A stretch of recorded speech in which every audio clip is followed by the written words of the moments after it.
घर में कैद बूढ़ी माँ को 20 दिन बाद देखने पहुंचे बहू बेटे ने ऐसा क्या देखा कि उनके पैरों तले से जमीन खिसक गई।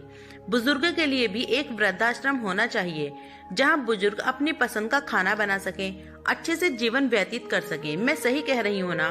बिमला जी ने खुर्जा से अपनी पड़ोसन में रहने वाली कमला आंटी जी से बातें कर रही थी तो कमला आंटी जी भी बिमला जी की बातों में हाँ मिलाते हुए कहती हैं, आप बिल्कुल ठीक कह रही हैं। आजकल के बच्चे अपने माता पिता को अपने साथ रखना ही नहीं चाहते हैं। इससे तो बढ़िया है कि माता पिता बूढ़े होते ही वृद्धाश्रम में चले जाएं। अपने घर में भरा पूरा परिवार होते हुए भी आजकल बुजुर्गों को घर के अंदर भी अकेलापन में ही जीवन काटना पड़ता है, क्योंकि कोई उनके साथ समय बिताना पसंद नहीं करता है।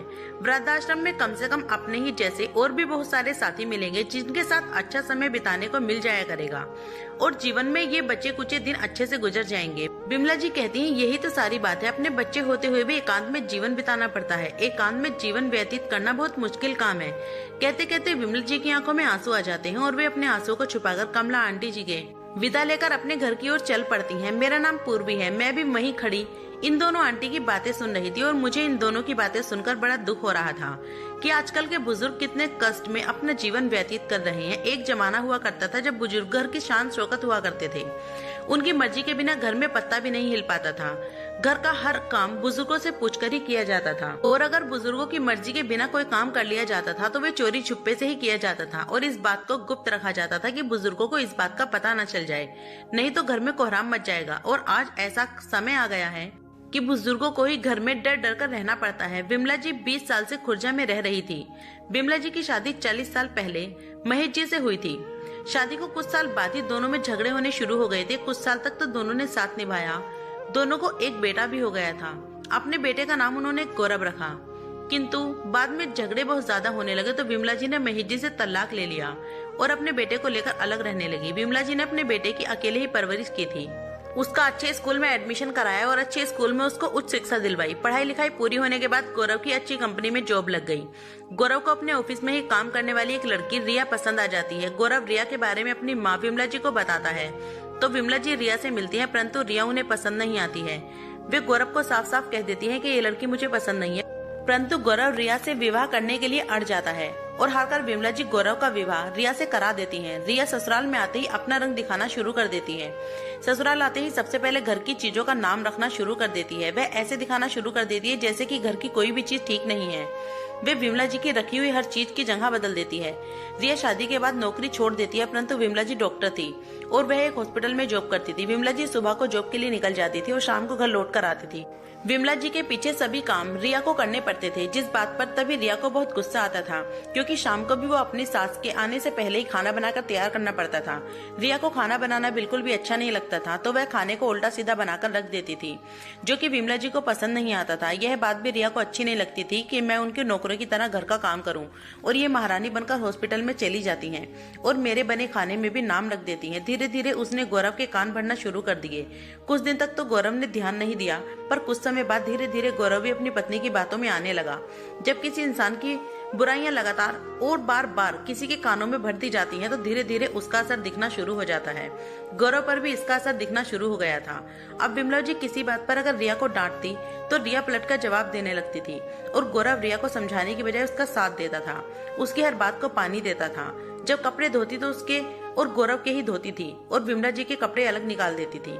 विमला जी ने जब देखा कि रिया उनके कपड़े नहीं धोती है तो उन्होंने अपने कपड़े खुद ही धोना शुरू कर दिया। उन्होंने इस बात को यह सोचकर इग्नोर कर दिया कि रिया के आने से पहले मैं खुद ही अपने कपड़े धोया करती थी, अब भी धो लूंगी तो क्या फर्क पड़ जाएगा। धीरे धीरे छोटी मोटी बातों को लेकर सास और बहू में आए दिन मनमुटाव बढ़ता ही जा रहा था। एक दिन काम को लेकर रिया सास के साथ लड़ने लगी और उसने अपनी सास को कई अपशब्द बोल दिए। सास ने भी एक दो बात बोल दी तो उसने घर में कोहराम मचा दिया। जब गौरव काम से घर लौटा तो उसकी पत्नी ने उसे बढ़ा चढ़ाकर कान भर दिए, जिससे गौरव को बहुत गुस्सा आया तो वह अपनी माँ को ही बातें सुनाने लगा। उसकी पत्नी ने सास से अलग रहने के लिए पैर पटक दिए तो गौरव भी उनकी बातों में आकर उसे लेकर जाने लगा। विमला जी ने उन्हें उसी घर में रहने के लिए कहा। विमला जी ने खुर्जा में कुछ दिन पहले ही एक घर खरीदा था। वह खुद उसमें रहने के लिए चली गई और वहां जाकर अकेली रहने लगी। विमला जी सुबह सवेरे उठकर स्नान करती, पूजा पाठ करती, फिर नाश्ता बनाती, टिफिन तैयार करती और उसके बाद हॉस्पिटल के लिए निकल जाती। शाम को थकी हारी घर आकर कुछ बनाने का मन करता है तो बना लेती है, वरना जो भी रखा होता है वही खा लेती है और सो जाती है। यही अब उनकी दिनचर्या बन चुकी थी। जिस दिन उनकी छुट्टी होती उस दिन अपने कपड़े धोती, मार्केट जाती और अपना बाकी का काम निपटा लिया करती थी। बेटे से फोन पर कभी कभी बातें होती थी, परंतु अब बेटा पूरी तरह से बदल चुका था। वो बस फोन पर लीधी सी बातें करता था। फोन करना बस औपचारिकता पूर्ण मात्र ही रह गया था। विमला जी अपने बेटे को कभी भी अपने सुख दुख के बारे में नहीं बताती थी। जब भी बेटा पूछता तो वे हमेशा यही कहती कि मैं ठीक हूँ। इसी तरह से उनका जीवन चल रहा था। धीरे धीरे समय गुजरता गया और इस घर में आए हुए उन्हें 10 साल हो चुके थे। उनका रिटायर होने का समय भी करीब आ गया था। आखिर एक दिन विमला जी रिटायर हो जाती हैं। रिटायरमेंट से पहले उनका समय हॉस्पिटल में अच्छी तरह व्यतीत हो जाता था, परंतु अब उनका दिल घर में नहीं लगता था। उनका समय अकेले में काटना मुश्किल हो जाता था। धीरे धीरे करके रिटायरमेंट को भी 2 साल हो चुके थे। विमला जी पूरा दिन घर में अकेली रहती थी। कभी कभी घर से बाहर निकलती, अपने पड़ोस से बातें करती, अपने घर का थोड़ा बहुत सामान लाती, फिर अपने घर चली जाती। अब हर समय उनकी आंखों में आंसू रहने लगे थे। अकेलापन विमला जी को काट खाने को दौड़ता था, परंतु वो कभी भी कुछ नहीं कह सकती थी, क्योंकि उनका बेटा और बहू उन्हें अपने पास रखने के लिए तैयार नहीं थे। विमला जी इन 10 सालों में अपने बेटे के यहाँ एक बार भी नहीं गई थी। बेटे का घर विमला जी के घर से मात्र 20 किलोमीटर की दूरी पर ही था, परंतु ये 20 किलोमीटर की दूरी दोनों माँ बेटे के बीच बहुत ज्यादा बन चुकी थी, जिसे पार करना बहुत मुश्किल हो गया था। इन 10 साल में 1-2 बार ही बेटा उनसे मिलने आया था।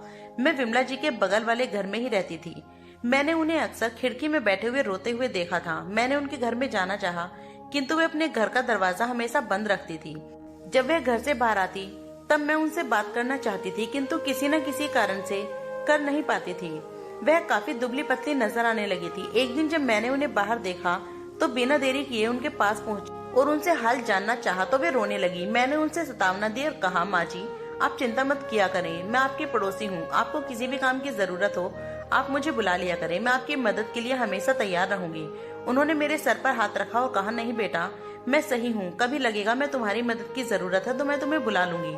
और ये कहकर वह अपने घर चली गई। मैं भी अपने काम के लिए चल पड़ी और 2-3 दिन बाद मुझे काम के सिलसिले में शहर से बाहर जाना पड़ा। विमला जी अपने घर में अकेली घूमती हैं, अपने सारे काम करती, मन घबरा जाता तो बाहर आ जाती, दिन में पड़ोसी से बातें करती, फिर अपने घर में कैद हो जाती। एक दिन विमला जी का दिल अपने बेटे से बात करने का बहुत मचल रहा था। उनका बड़ा दिल कर रहा था। उन्होंने अपने बेटे को फोन किया, परंतु उन्होंने फोन नहीं उठाया। कई दिन तक उन्होंने लगातार फोन किया, किंतु ना तो बेटे ने फोन उठाया और ना ही उनको फोन आया। कई दिनों तक फोन करने के बाद उन्होंने फोन बंद कर दिया और अपने बेटे के फोन का इंतजार करने लगी। बेबस हर समय अब अपने बेटे के फोन का इंतजार करती थी। बेटे के फोन का इंतजार करते करते उन्हें 3 महीने से ज्यादा गुजर चुके थे, परंतु बेटे का फोन नहीं आया। अब हर समय उन्हें रोना आता था। मैं भी घर वापस लौट आई। मैंने देखा कि विमला जी बहुत ज्यादा कमजोर हो गई थी।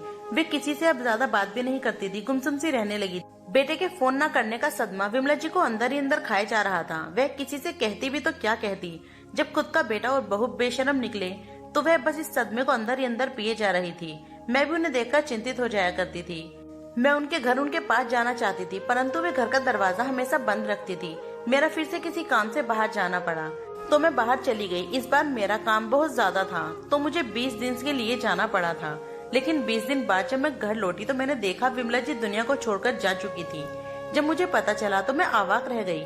मैंने कभी सोचा नहीं था कि वे इतनी जल्दी चल बसेंगी, लेकिन उनकी मौत का कारण जानकर तो मुझे बहुत ज्यादा झटका लगा। उनकी मौत अंदर से तोड़ने वाली थी। मैं सुनते ही घबरा गई थी, मुझे चक्कर आने लगे। मेरी आंखों के सामने विमला जी की तस्वीर उभर उभर कर आ रही थी। एक दिन विमला जी घर के काम के लिए थोड़ी देर से घर से बाहर निकली तो उन्हें अपनी पड़ोसन कमला जी मिल गई। कमला आंटी ने देखा कि आज तो विमला जी बहुत ज्यादा थकी हुई और कमजोर लग रही हैं। उनकी आंखों से ऐसा लग रहा था जैसे वे बहुत रोई हैं। जब कमला आंटी ने उसका कारण जानना चाहा तो बातों बातों में ही विमला जी ने अपने दिल का सारा हाल कमला आंटी को बता दिया। तो कमला आंटी जी ने उन्हें सतावना दी और कहा कि सब ठीक हो जाएगा, आप चिंता ना करो। कमला आंटी जी से बातें करने के बाद वे फिर से अपने घर आ गई। और उस दिन भी हमेशा की तरह वे घर में अकेली थी। अपनी बेबसी और अपने हालात पर आंसू बहा रही थी। 3 महीने से ज्यादा गुजर चुके थे, परंतु उनके बेटे ने उन्हें फोन नहीं किया था। यही बात उनके हृदय में तीर की तरह चुभी जा रही थी। जिस बेटे को उन्होंने जन्म दिया, पढ़ाया, लिखाया, अपनी जवानी, अपना जीवन उस पर न्यौछावर कर दिया, आज उस बेटे के पास एक फोन करने का भी टाइम नहीं था कि अपनी अकेली माँ का हालचाल भी जान ले। वह रोती रही, उनका दिल बैठा जा रहा था। आज उनकी हिम्मत भी जवाब दे रही, मन घबरा रहा था। वह अकेले अपने घर में दीवारों के साथ समय बिताते बिताते अंधेरे में खोखली हो गई थी। वे काफी समय तक रोती रही। उनका गला सूख गया तो वे अपने बिस्तर से उठी और किचन में गई और पानी का गिलास भरकर किचन से वापस आ रही थी तो उनका दिल भारी हो गया। चक्कर आए और वे वहीं बिस्तर के पास जमीन पर गिर पड़ी और पानी का गिलास भी उनके ऊपर गिर पड़ा। उनके हाथ जवाब दे रहे थे, आंखों के आगे अंधेरा छाने लगा था। उनकी इतनी हिम्मत भी नहीं हो पाई थी कि वे उठकर अपने बिस्तर पर लेट जाएं। वे पानी में ही पड़ी रही और अपनी बेबसी लाचारी पर अपनी आंखों में आंसू बहाती रही। जन्म से लेकर बड़े होने तक की अपने बेटे की सारी यादें उनकी आंखों के सामने एक एक करके उभरने लगी। उनके दिल पर मानो कोई प्रहार सा कर रहा हो। धीरे धीरे उनकी आंखों के आगे काले घने साये का पहरा छा गया और वह हमेशा हमेशा के लिए इस माया रूपी संसार को त्याग कर चिड़निंदा में लीन हो गई। उनको देखने वाला वहाँ कोई नहीं था। उनके घर का दरवाजा भी अंदर से बंद था। किसी को उनकी मौत की भनक तक न लगी और विमला जी का मृत शरीर वहीं के वहीं पड़ा रहा। उनके कई दिनों के बाद बेटे ने माँ को फोन किया, परंतु माँ का फोन स्विच ऑफ आ रहा था। बेटा कई दिन तक माँ को फोन करता रहा लेकिन माँ ने फोन नहीं उठाया। फिर एक दिन बेटा अपनी पत्नी के साथ माँ के घर पहुंचा और बाहर खड़े होकर डोरबेल बजाने लगा, परंतु कोई भी प्रक्रिया नहीं हुई। प्रक्रिया होती भी कैसे? वो माँ जो अपने बेटे और बहू को बोझ लगती थी, इस नर्क रूपी संसार को 20 दिन पहले ही छोड़कर जा चुकी थी। बेटे ने पड़ोसियों की सहायता से दरवाजा तोड़ने की कोशिश की, परंतु जब गेट नहीं खोल पाया तो पुलिस को फोन किया। मौके पर पहुंच पुलिस आ गई और पुलिस गेट तोड़कर अंदर गई। अंदर प्रवेश करते ही सबने अपनी नाक ढक ली क्योंकि अंदर इतनी ज्यादा बदबू थी कि सबको उल्टियां लगने को हो गई। सब हिम्मत करके आगे बढ़े तो देखते ही सब भौचक्का रह गई। उनकी आंखें फटी रह गई, उनके पैरों तले से जमीन खिसक गई। सब एक दूसरे को देखने लगे। विमला जी जमीन पर मृत पड़ी हुई थी। उनका शरीर काला पड़ चुका था और उनके शरीर में कीड़ों ने जन्म ले लिया था। माँ को देख बेटे और बहू के भी होश उड़ गए। गौरव चिल्ला चिल्ला कर कहने लगा, माँ अगर तुम्हें कोई दिक्कत थी तो मुझे फोन क्यों नहीं किया? मैं काम में व्यस्त हो गया था इसीलिए फोन नहीं कर पाया, पर तुम तो मुझे फोन कर सकती थी। मेरी माँ न जाने कब से यहाँ बंद पड़ी हुई थी। मैं पापी निकला, अपनी माँ को देखने तक नहीं आया। मेरे ना आने के कारण से ये सब कुछ हुआ है। मैं आता जाता रहता तो ये सब ना होता। मेरी माँ का क्या हाल बना डाला मैंने। मुझे माफ कर दो माँ, मुझे माफ कर दो। गौरव रोने लगा, रिया भी रोने लगी। उसने अपने पति को संभाला, उनकी बॉडी को पैक कर दिया गया। फिर पुलिस अपनी कार्रवाई पूरी करने में लग गई। गौरव और रिया अपने किए पर बहुत ज्यादा शर्मिंदा थे।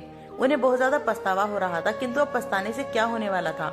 माँ तो चिड़निंदा में लीन होकर 20 दिन पहले ही इस दुनिया से जा चुकी थी। एक माँ अकेले मृत शरीर के साथ घर में इतना समय पड़ी रही और स्वार्थी बेटे और बहू ने उनकी सूध न ली। 20 किलोमीटर से आने में उन्हें 20 दिन का समय लग गया। आज मैं आई तो मुझे सुनते ही मेरी रूह कांप उठी। मुझे अपनी बेचैनी हो रही थी। मैं सोच रही थी कि किस तरह इस बेचैनी को कम करूं, तो बस ये सब लिखने के लिए बैठ गई। लिखते लिखते भी न जाने कितनी बार हाथ कांप रहे थे, परंतु फिर भी मैं लिखती रही। मुझे अब भी विमला जी को याद करके रोना आ रहा था। हमारा समाज किसी ओर जा रहा है।